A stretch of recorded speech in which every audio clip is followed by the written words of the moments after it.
मैंने स्वास्थ्य के प्रति कभी लापरवाही नहीं करती। मैंने जब कहा कि मैं पद त्याग रहा हूं, तो मैंने कभी ये नहीं कहा कि मैं बीमार हूं। मैंने कहा मैं स्वास्थ्य को अहमियत दे रहा हूं और देनी चाहिए। अपने शास्त्रों में लिखा हुआ है, अलग अलग काल करने कुछ कैसी जी है। अरे साहब, आजकल क्या है कि दाढ़ी वालों को देखते रहे। आदाब, नमस्कार, मैं हूं अजरा और आप देख रहे हैं मंथन टुडे। कहते हैं ना, जो दिखता है वो होता नहीं और जो होता है वो दिखता नहीं।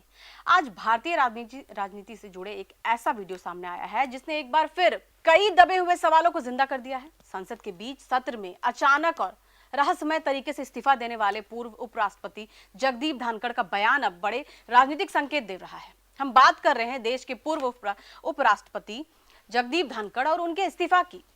एक इस्तीफा जिसे उस वक्त स्वास्थ्य कारणों से जोड़ा गया, लेकिन अब उसी इस्तीफा पर खुद धनखड़ जी के शब्द नई कहानी बयां कर रहे हैं। आपको याद होगा कि वो दिन जब अचानक ये खबर आई कि जगदीप धनखड़ स्वास्थ्य कारणों से अपने पद से हट गए हैं। सत्ताधारी दल भारतीय जनता पार्टी की तरफ से कहा गया कि धनखड़ जी बीमार हैं, इलाज की जरूरत है, लेकिन कहानी यही खत्म नहीं हुई। कुछ हफ्तों बाद राजस्थान की गलियों से एक वीडियो सामने आया। किसानों के बीच बैठे जगदीप धनखड़ खुद कहते हैं कि मैंने कभी नहीं कहा कि मैं बीमार हूं। वे साफ कहते हैं कि उन्होंने सिर्फ इतना कहा था कि वे स्वास्थ्य को प्राथमिकता दे।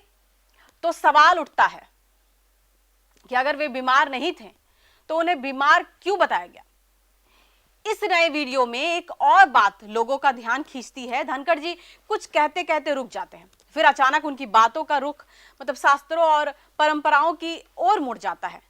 क्या कोई बात थी जो उनके होठों तक आकर ठहर गई? क्या कोई सच्चाई थी जिसकी आखिरी वक्त पर बदल दिया गया? आखिर ऐसा क्यों? वो चुप्पी क्यों साध गए?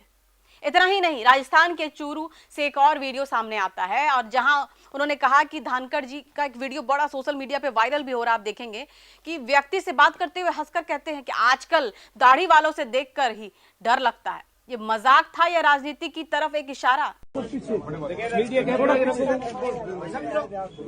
अरे साहब, आजकल क्या है कि दाढ़ी वालों को देखते रहे। ये दाढ़ी कर दो तो समझ में आए। मेरे ये ओसडी भी दाढ़ी को रखता है और दाढ़ी से। अब सबसे बड़ा सवाल, क्या जगदीप धनखड़ का जाना वाकई एक निजी फैसला था या फिर किसी बड़े राजनीतिक खेल का हिस्सा? अगर स्वास्थ्य कारण नहीं था तो बार बार बीमारी की बात क्यों दोहराई गई? पहले आपको सुनाते क्या कह रहे हैं। कहते हैं पहला सुख निरोगी काया। मैंने स्वास्थ्य के प्रति कभी लापरवाही नहीं करती। मैंने जब कहा कि मैं पद त्याग रहा हूं, तो मैंने कभी ये नहीं कहा कि मैं बीमार हूं। मैंने कहा मैं स्वास्थ्य को अहमियत दे रहा हूं और देनी चाहिए।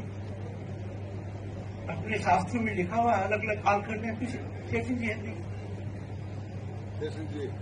सिंह जी है नहीं, कालखंड अलग अलग। और मैंने कितनी बार आपके लेख पढ़े, कई बार तो सीधे यहां चोट करते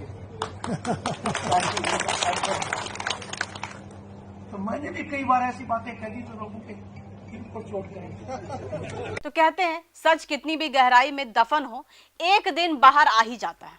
जगदीप धनखड़ के इस्तीफे का राज शायद आज भी पूरी तरह सामने नहीं है, लेकिन यह नए वीडियो इतना जरूर बताता है कि भारतीय राजनीति में जो दिखता है वो हमेशा सच नहीं होता है। अब निगाहें इस पर है कि क्या कोई आधिकारिक जवाब आएगा या ये सवाल फिर से खामोश में दफन हो जाएगा। फिलहाल के इतना ही। देश विदेश की ताजा खबरों को देखने के लिए देखते रहिए मंथन टुडे। अगर आपने हमारे चैनल को सब्सक्राइब नहीं किया है तो अभी करें, लाइक करें, शेयर करें, फॉलो करें और ऐसी ही निष्पक्ष पत्रकारिता देखना तो देखते रहे मंथन टुडे। शुक्रिया।